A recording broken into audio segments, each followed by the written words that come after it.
जय श्री गणेश। नमस्कार, मैं आचार्य संजय द्विवेदी। मेरे समस्त प्रबुद्ध दर्शकों का मेरे चैनल पे हार्दिक स्वागत है। प्रिय दर्शकों, आज मैं कुंडली के एक महादोष का विस्तृत विश्लेषण करने जा रहा हूं, क्योंकि यदि आपको उस दोष के बारे में पता होगा तो उस दोष का आप निवारण भी आसानी से कर पाएंगे। आज मैं कुंडली में बनने वाले जड़ दोष का विश्लेषण करने जा रहा हूं, जो बुध और राहु के संयोग से बनता है।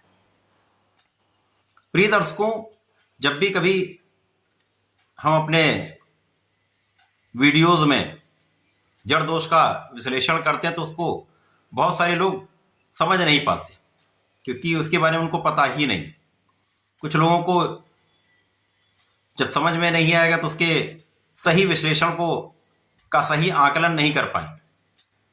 तो इसका विस्तृत विश्लेषण करने से आपको यह पता चल जाएगा कि यह क्या होता है, उसका निवारण कैसे होता है। जड़ दोष तब बनता है जब बुध और राहु का संयोग बन जाए, अर्थात कुंडली में यदि बुध और राहु एक साथ हैं या बुध राहु के दृष्टि के प्रभाव में, राहु की 3 दृष्टियां हैं, पहली 5वें भाव पर, दूसरी 7वें भाव पर, तीसरी 9वें भाव पर। यदि यहां पर बुध स्थित है तो इस संयोजन से बनने वाले दोष को जड़ दोष कहते हैं। अब जड़ दोष का अर्थ ही है जड़, अर्थात स्थिर हो जाना, स्टेबल हो जाना। तो जब ऐसा दोष बन जाता है तो वो बुध के कार्यकत्व को जड़ कर देता है। अब बुध का कार्यकत्व क्या है? बुध बुद्धि के कारक है, बुध विचार के कारक है, बुध गणित के कारक है, बुध गणनाओं के कारक है, बुध वाणी के कारक है। इसी प्रकार से इस जगत का जितना भी व्यापार है बुध के कार्यकत्व में आता है, और जितना भी कला क्षेत्र है वो बुध के कार्यकत्व में आता है। अर्थात जो भी बुध का कार्यकत्व है वो जड़ हो जाएगा। तो जो व्यक्ति इनसे संबंधित कार्य में है तो वो कार्य क्षेत्र भी बाधित हो जाता है। जब तक ये जड़ दोष एक्टिवेटेड होगा तब तक ये दोष आपको उस क्षेत्र में समस्याएं अवश्य देगा, अवरोध अवश्य देगा। प्रिय दर्शकों, जब भी कोई ग्रह किसी राशि में प्रवेश करके गोचर करना आरंभ करता है तो 30 डिग्री तक उसका गोचर काल होता है। 1 डिग्री से 30 डिग्री का जो गोचर काल होता है उसमें 10, 10 और 10 3 भाग बनते हैं।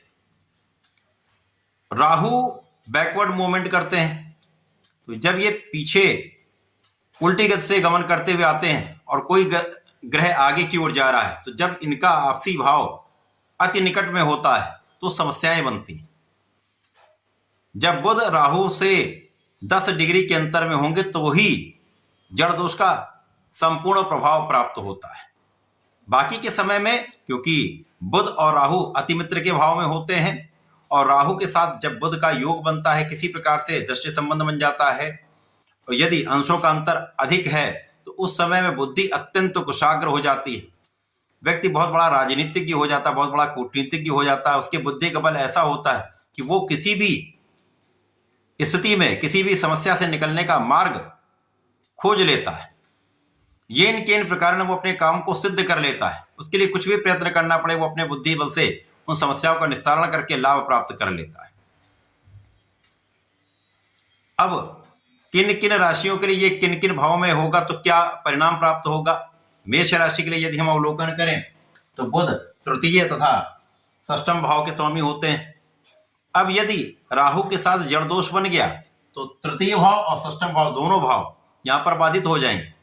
तो यहां पर आपका परिश्रम कम हो जाएगा, भाई बहनों का सहयोग कम हो जाएगा, भाई बहनों से मतभेद हो सकता है, अच्छे मित्रों का सहयोग नहीं मिलेगा, और यहां पर आप गलत मित्रों के संगत में पड़ सकते हैं। इसके साथ साथ क्योंकि बुद्धि बल उतना अच्छा नहीं होगा तो आप सही आकलन नहीं कर पाएंगे। और जो लोग नौकरी में हैं, नौकरी में कुछ उतार चढ़ाव या कुछ अवरोध अवश्य आ जाता है, अथवा इस समय में आपके गलत निर्णय से आप ऋण ले लेते हैं, अब वो ऋण आपके लिए समस्या का कारण बन जाता है। अब वृषभ राशि के लिए बुध आपके धन पंचम के स्वामी हो गए, तो यहां पर धन भाव आपका पंचम भाव दोनों बाधित होंगे। परिवार का भाव बाधित होगा, वाणी का भाव बाधित होगा तथा आपका ज्ञान का भाव, शिक्षा का भाव, संतान का पक्ष बाधित होगा। तो इस समय में धन प्राप्ति के लिए आपको अधिक परिश्रम करना होगा। धन आपके पास यदि निरंतर आ भी रहा है तो धन का सही इन्वेस्टमेंट आप नहीं कर पाएंगे, और परिवार के मध्य में आपकी वाणी के कारण या आपके कार्यक्षेत्र में आपकी वाणी के कारण विवाद हो सकता है। इसी प्रकार से जो जातक शिक्षा ले रहे हैं, ज्ञान ले रहे हैं, विद्यार्थी हैं, उनको पढ़ाई में बाधाएं आ जाती हैं, मन भ्रमित हो जाता है तथा संतान के कारण या संतान की शिक्षा के कारण या संतान के स्वास्थ्य के कारण आपको चिंता बढ़ जाती है, और प्रेम संबंध यहाँ पर समस्या का कारण बनते हैं। अतः यदि ऐसी स्थिति आपकी कुंडली में है तो इन संबंधों से बचना ही श्रेयस्कर होगा। अब मिथुन राशि के लिए यदि हम अवलोकन करें तो लग्न और चतुर्थ के स्वामी बुध हुए। लग्न और चतुर्थ के स्वामी बुध अर्थात आपका शरीर का भाव, आपके मस्तिष्क का भाव और आपके सुखों का भाव यहाँ पर जड़ दोष से बाधित होगा। तो इनमें समस्या आएंगी। इस समय आपका बुद्धि बल अच्छा होते हुए भी आप सही डिसीजन नहीं ले पाते। आप तीक्ष्ण बुद्धि वाले होते हुए भी आप कहीं ना कहीं गलत निर्णय ले लेते हैं, या दूसरे के बहकावे में आप कुछ काम कर लेते हैं, तो यहाँ पर समस्या आ जाती है तथा तनाव आपका यहाँ पर बढ़ा हुआ होता है। मन में अनावश्यक भय, अनावश्यक तनाव बना ही रहता है। इसी प्रकार से आपके पास सुख संसाधन होते हुए भी सुख संसाधन का आप उपभोग नहीं कर पाते। माता के स्वास्थ्य में समस्या आती है, माता के कारण आपको चिंता होती है तथा सुख साधन प्राप्ति में भी कुछ ना कुछ अवरोध या समस्याएं आती हैं। इसी प्रकार से यदि हम अवलोकन करें यहां पर कर्क राशि के लिए, तो कर्क राशि के लिए आपके द्वादश भाव के स्वामी बुध हुए और आपके तृतीय भाव के स्वामी बुध हुए। अब यहां पर जब जड़ दोष बनता है तो व्यय आपके बढ़ जाता है। अनावश्यक कार्यों में आप व्यय कर देते हैं, जहां पर आवश्यकता नहीं है वहां पर आपका धन व्यय हो जाता है। बिना कारण की यात्राओं आपका धन व्यय हो जाता है। यात्राएं यदि व्यापारिक यात्राएं भी कर रहे हैं, कार्य क्षेत्र के लिए भी करें, तो वहां पर भी उतना लाभ नहीं मिलता, तो मन कहीं ना कहीं व्यतीत हो जाता है, तनाव बढ़ जाता है। और बिना किसी कारण से जब आप यात्राएं करते हैं तो थकान, स्वास्थ्य समस्याएं होती। और इस समय में भी आपके परिवार के साथ, आपके भाई बहनों के साथ कुछ मतभेद होता है। अच्छे मित्रों का सहयोग आप नहीं ले पाते, गलत मित्रों की संगत के कारण आपको समस्या निश्चित होती, क्योंकि यहाँ पर मतिभ्रम हो जाता है। मतिभ्रम के कारण आप गलत कार्यों में पड़ जाते हैं, तो उतना परिश्रम आप अपने कार्य क्षेत्र में नहीं कर पाते, उतना परिश्रम आप अपने पढ़ाई में नहीं कर पाते, तो समस्याएं होती। और जब सिंह राशि के लिए यदि हम अवलोकन करें तो सिंह राशि के लिए बुध अत्यंत विशिष्ट भाव के स्वामी, धन और लाभ के स्वामी, धन और लाभ दोनों बाधित हो जाता है। तो इस समय में धन प्राप्ति में बाधा, धन के इन्वेस्टमेंट में बाधा, धन का संचय नहीं हो पाता, धन का गलत इन्वेस्टमेंट हो जाता है जिससे हानि की संभावना बढ़ जाती है। पारिवारिक संपत्ति से उतना लाभ नहीं मिलता, परिवार से भी सहयोग नहीं मिलता तथा वाणी के कारण विवाद होता है। तथा इस समय में आपके बहुत परिश्रम के बाद भी कहीं ना कहीं लाभ उतना आप नहीं प्राप्त कर पाते। आपने संपूर्ण रूप से प्रयास किया, 100% परिश्रम सही दिशा में लगाया, तो भी लाभ उसके अनुपात में कम प्राप्त होता है। अब जब कन्या राशि के लिए यदि हम अवलोकन करें तो कन्या राशि के लिए आपके लग्न और कार्यक्षेत्र के स्वामी बुध होते हैं। यहां पर भी मिथुन राशि वाली स्थिति बनेगी, लेकिन यहां पर आपका कार्यक्षेत्र बाधित होगा और आपका शारीरिक भाव, आपका मस्तिष्क का भाव बाधित होगा। तो यहां पर गलत निर्णय, वाणी प्रभावित होगी, क्रोध बढ़ जाएगा, यहां पर आपका तनाव बढ़ा हुआ, तनाव बढ़ जाएगा, अनावश्यक भय, अनावश्यक तनाव बना रहता है। इसी के साथ साथ यहां पर आपके कार्यक्षेत्र में कुछ उतार चढ़ाव हो जाता है, और कार्यक्षेत्र में जब उतार चढ़ाव होगा तो आपका आत्मबल कम होने लगता है। और यदि इस समय में आपने धैर्य नहीं रखा, किसी अन्य के कारण आपने अपने कार्य में उतना अच्छा सहयोग नहीं किया, या अन्य के बातों में आकर अपने कार्यक्षेत्रों का आपने किया, तो समस्याएं निश्चित रूप से होती। इसी प्रकार से पिता के साथ भी समस्या होती है, तो यहां पर ध्यान देने की आवश्यकता होती है। तुला राशि के लिए आपके भाग्य और द्वादश के स्वामी बुध है, तो यहां पर व्यय बढ़ेगा, बिना कारण से यात्राएं, बिना कारण से धन का व्यय, और धन का उतना संचय आप उतनी बड़ी मात्रा में नहीं कर पाते, और यहां पर भाग्य भी बाधित होता है।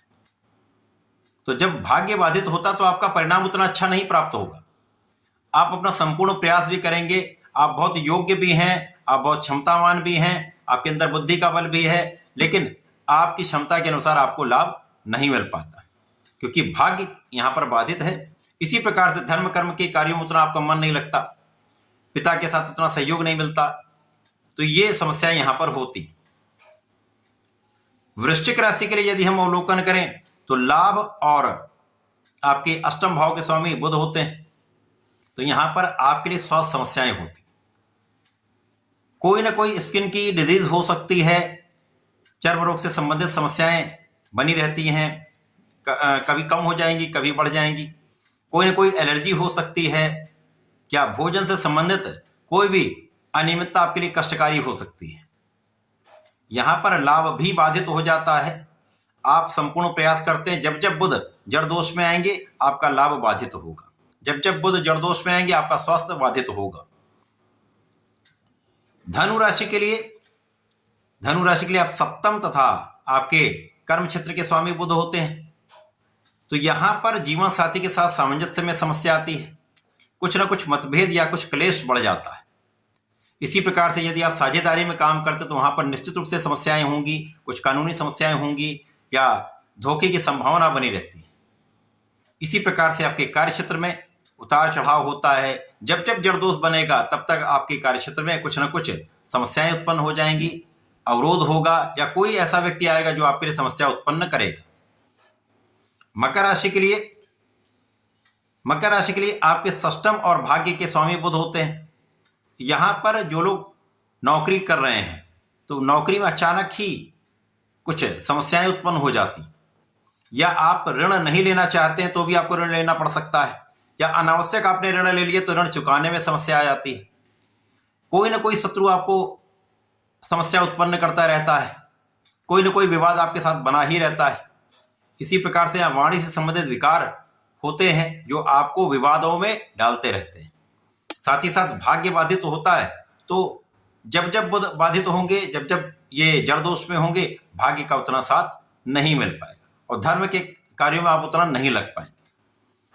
कुंभ राशि के लिए आपके अष्टम तथा आपके अष्टम तथा पंचम के स्वामी बुध, तो यहां पर जब ऐसा योग बनेगा तो पढ़ाई में उतना मन नहीं लगेगा, शिक्षा का भाव बाधित हो जाता है, मन भ्रमित हो जाता है। इसी प्रकार से संतान के कारण चिंता हो जाती है, संतान के स्वास्थ्य के कारण चिंता हो जाती है, संतान के लिए आपकी चिंता बढ़ जाती है और प्रेम संबंधों के कारण यहाँ पर समस्याएं उत्पन्न होती। इसी प्रकार से आपके खाने पीने में अनियमितता के कारण कोई न कोई समस्या बनी रहेगी तथा स्किन या एलर्जी की समस्या यहाँ पर होने की संभावना बनी रहती। और जब जब जड़ दोष बनेगा गोचर में तब तक ये समस्याएं उत्पन्न होती रहती हैं। अब क्योंकि बुध क्विक रिस्पॉन्स प्लेनेट, तो जब जब इनका परिवर्तन होगा ऐसे भाव में पहुंचेंगे जहां पर ये दोष बनेगा, उसी प्रकार की समस्याएं उत्पन्न होती रहती। मीन राशि के लिए 2 केंद्र के स्वामी हैं, आपके लिए सुख और सप्तम के स्वामी हैं, तो इस प्रकार से यहां पर भी सप्तम भाव पीड़ित हो जाएगा, जीवन साथी के साथ सामंजस्य नहीं बनेगा, यदि विवाह नहीं हुआ तो विवाह में बाधाएं आएंगी, विवाह हो चुका तो क्लेश बढ़ेगा। व्यापार में यदि आप जाना चाह रहे हैं तो वहां पर व्यापार में आरंभ करने में समस्या, या साझेदारी में तो साझेदारी में समस्या, कोई ना कोई अवरोध या साझेदारी में धोखे की संभावना बन जाती है तथा सुखों के होते हुए भी आप सुख का उपभोग नहीं कर पाते, सुख संसाधन होते हुए भी आप उसका लाभ नहीं ले पाते, या आपको कोई प्रॉपर्टी बेचनी है आप नहीं बेच पाएंगे, या कोई प्रॉपर्टी आपको खरीदनी है तो आप नहीं खरीद पाएंगे, समस्याएं बनी रहती तथा माता का स्वास्थ्य यहाँ पर दूषित रहता है, तो यहां बहुत ध्यान देने की आवश्यकता हो। प्रिय दर्शकों, 12 राशियों के लिए इस प्रकार से जड़ दोष का प्रभाव होता है और जब जब बुध का गोचर उन भावों में जाएगा और ये जड़ दोष बनेगा तो इस प्रकार की समस्याएं अवश्य होंगी। ये ज्योतिष का नियम है। अब इनसे बचने के लिए क्या करना चाहिए?